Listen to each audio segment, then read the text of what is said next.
Hi. మీ పేరు?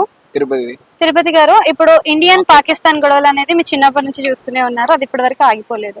So ఇప్పుడు మనకి నరేంద్ర మోదీ గారు ఆపరేషన్ సింధూర్ అని స్టార్ట్ చేశారు. సో ఆపరేషన్ సింధూర్ ద్వారా ఏమైనా మార్పు జరగవచ్చు అంటారా? జరగచ్చండి. అంటే ఏం మార్పు జరుగుతుంది? అంటే ఇండియా పాకిస్తాన్ కి బయో వార్ జరుగుతుంది కదా ఇప్పుడు. హ్మ్. ఉమ్, సో ఈ వార్ తోటి అంటే ఇప్పుడు ఈ టైంలో వార్ అనేది కరెక్టే అంటారు? అక్కడ సివిలియన్స్ కి కూడా ప్రాబ్లమ్స్ అవుతుంది కదా. అంటే ప్రాబ్లం అవుతుంది అంటే ఇప్పుడు ఫస్ట్ వాళ్ళు అటాక్ చేశారు కదా. Hmm. సో వాళ్ళు అటాక్ చేసినప్పుడు మన వాళ్ళు కూడా అటాక్ చేయాలి కదా. సో ఈ వార్ అనేది కరెక్టే కదా మరి. టిట్ ఫర్ టాట్ అంటారు. ఉమ్, సో ఇలాంటి యుద్ధాలు చేస్తూ ఉంటే మరి కాంప్రమైజ్ అయ్యే అవకాశం ఉందంటారా?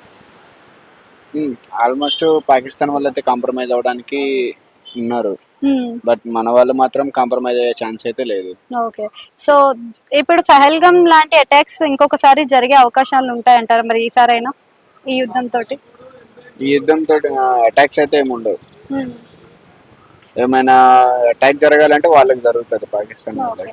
అంటే నరేంద్ర మోదీ తీసుకున్న డెసిషన్ కరెక్టే అంటారా ఇప్పుడు? కరెక్ట్ అండి. సో ఏ విధంగా కరెక్ట్ అంటే మొన్నటిదాకా ఆర్థికంగా సైలెంట్ గా చేశారు కదా, అలానే చేసుంటే బాగుండేది అని కొంతమంది అంటున్నారు. ఎందుకంటే సివిలియన్స్ కి కూడా ప్రాబ్లం అవుతుంది కదా ఇప్పుడు.